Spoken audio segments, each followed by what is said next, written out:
welcome to the pharmaphorum podcast. My name's Dominic Tyre and I'm pharmaphorum's creative and editorial director.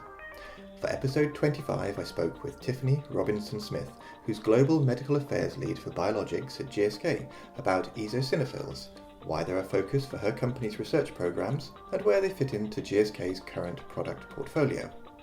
You can find more details of this episode, including a download link for the podcast and information about other instalments in the series at pharmaphorum.com/podcast. The pharmaphorum podcast is also available on iTunes, Spotify, Acast, Stitcher and Podbean, where you can find and subscribe to it by searching for pharmaphorum. Tiffany, welcome to the pharmaphorum podcast. I wonder if we might start with a look at your own professional background, how you came to be at GSK, and also how you personally came to be involved in eosinophil research. So thanks, Dom. So I actually have a PhD in biomedical sciences from the Harry Medical College in Nashville, Tennessee. But interestingly, I've spent the past 19 years or so working in immunology and inflammation in medical at several large pharmaceutical companies.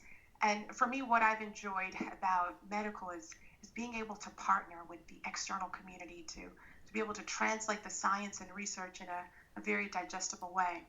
So, when the opportunity came to work at GSK, when this was presented, it actually nicely aligned with my background and my continued interest in working in immunology and inflammatory conditions in the recipe space. So what was exciting for me was to really understand that, GSK's central R&D strategy was focused on understanding the immune system. And a part of that is understanding eosinophil research. So what I do specifically at GSK is I head up a medical team that's focused on biologic medicines, one of which works by specifically targeting eosinophil production to help manage diseases linked to eosinophilic inflammation. And so this is exciting work. It's significant as eosinophil-driven diseases have a critical impact on patients. So the more we understand about the role of eosinophils, the better we can apply our knowledge to the management of disease. So this is a big part of my role, collaborating with the external community and facilitating research. Mm-hmm. And certainly before setting up this episode of the podcast, I'd not really come across eosinophils an awful lot before. Could you explain for the listeners, perhaps in simple terms, what an eosinophil is and what it does in the body? Yeah. So from a very basic immunology perspective, there are different types of white blood cells, which each have a different role to play. And one of the main types of white blood cells are eosinophils. And eosinophils play a role in helping to fight, viral and bacterial infections, as well as they're involved in regulation of body functions and immune regulation. So they're an important part of our immune system, and they help protect us against infections. However, in some people, too many eosinophils can lead to health problems. And in a range of conditions, an overproduction of eosinophils can play a harmful role in the body, causing inflammation. So there are a variety of examples, but a few of them are Hypereosinophilic Syndrome, also known as HES, or severe eosinophilic asthma, also abbreviated as SEA. But these are really debilitating diseases and have significant impact on patients' lives. So in people with these conditions, reducing their eosinophil levels back to normal can help reduce their signs and symptoms and manage their disease and ultimately improve their quality of life. And just picking up on just one of those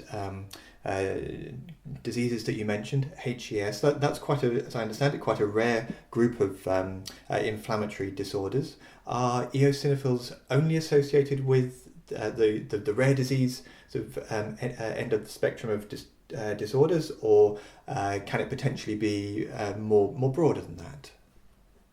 Yeah, so there is a wide variety of eosinophilic-driven diseases, and some that are more commonly known are, severe eosinophilic asthma or nasal polyposis. These are, broader conditions that have a greater prevalence rate, but there are also a number of rare diseases that are impacted.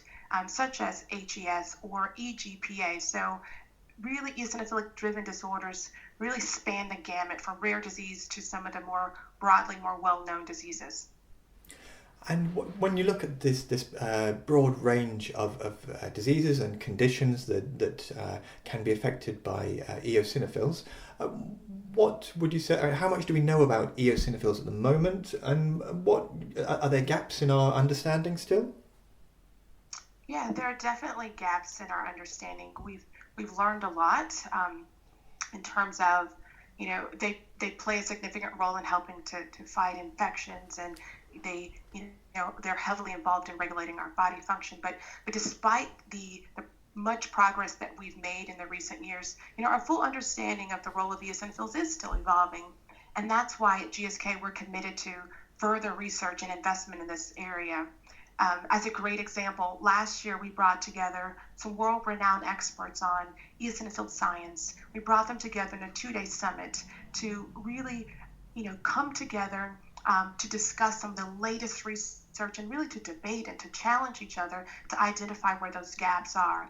And so we brought together eosinophil biologists as well as clinicians who treat eosinophil-driven diseases from a variety of specialties, from allergists to gastroenterologists, etc. And again, we wanted to have this meeting of the minds to come together to really highlight where those gaps are and where we needed to further facilitate more research.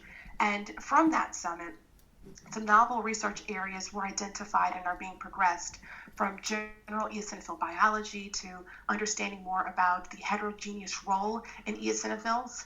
So, an area of interest for us is that, there's a need to have increased understanding of the right level of eosinophils in the body, while reducing the overproduction of eosinophils can help people with eosinophil-driven diseases, but we also need to carefully balance that with, avoiding depletion of eosinophils to a point where it can be harmful. So, in summary, there's a lot of research going on to help answer additional questions. A lot of research into eosinophil-driven diseases at GSK, and along with others from the external community, there's a range of studies that are ongoing in this area. And in terms of GSK's own current research programs, so where would you say eosinophils currently fit into the work that you've got that's ongoing? Eosinophils are a huge area of research at GSK as a whole. And so, we have, a full development program specifically centered around eosinophilic-driven diseases. But in addition to that, we wanted to ensure that, we looked at, where the biggest unmet needs are. And, overarchingly, GSK has been an established leader in eosinophil research now for around 25 years. And so eosinophil-driven diseases represents a huge unmet need for us as an organization, just because they have a significant impact on patients' lives. We have a continued interest in eosinophil-driven diseases from our current development program, but also as we advance additional research from our supportive studies. And how, in terms of the research that you're currently pursuing, how advanced is that research at the moment? So, in recent years, a number of targeted therapies have become available or are being researched to treat a number of different eosinophil-driven diseases. So in terms of advancement, in addition to our eosinophil-focused development program, we are progressing and supporting more than 60 studies across 24 countries to further progress eosinophil science as a result of our collaboration with the external scientific community. So our, so eosinophil-driven diseases have, a major impact on patients' quality of life, and we're just excited to invest in ultimately ensuring that we're progressing research to help facilitate this advancement. Mm-hmm. And as your research is ongoing, are there particular research challenges that you face with eosinophils? I mean, I imagine certainly when you're researching their use in terms of a rare disease, perhaps like HES, there are some well-known issues in terms of running clinical trials within a rare disease in terms of patient recruitment and so on. But in terms of eosinophil research, are there any particular research challenges that are associated with that? I will say that right now it seems like the world in itself is moving a bit slower. So there's always, things moving at just, slower just because of where we are, the nature of kind of how the globe is with regard to COVID. But for us, I mean, this additional investment in research and in eosinophil biology will take time to deliver. We have, from a development perspective, we have been able to progress our development program quite nicely. And with regard to this eosinophil research, we're continuing to look forward to, progressing, our studies as rapidly as possible. But taking that in the context that things in general are moving slower just because of the state of the world. I suppose a nice way to round up our look, certainly in this episode of the podcast at eosinophils, is looking ahead to the future. Can you tell me a bit about what ultimately you're hoping to achieve through your eosinophil research programs? So we ultimately want to improve the lives of patients. And eosinophil-driven diseases can have a major impact on patients' quality of life. So our hope is that by researching eosinophil science, we will help improve understanding of eosinophil-driven diseases, and again, ultimately improving the lives of patients through better management strategies and new treatment options. So with that, we are committed to continuing to advance the science. Tiffany, thank you very much for joining me for this episode of the pharmaphorum podcast.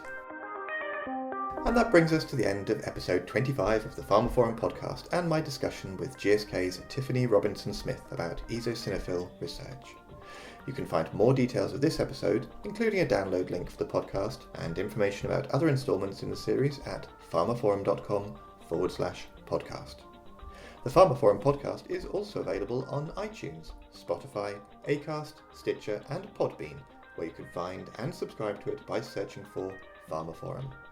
And don't forget to visit our website to sign up for daily or weekly email pharmaceutical news and analysis bulletins, and follow us on Twitter, where we are at pharmaphorum.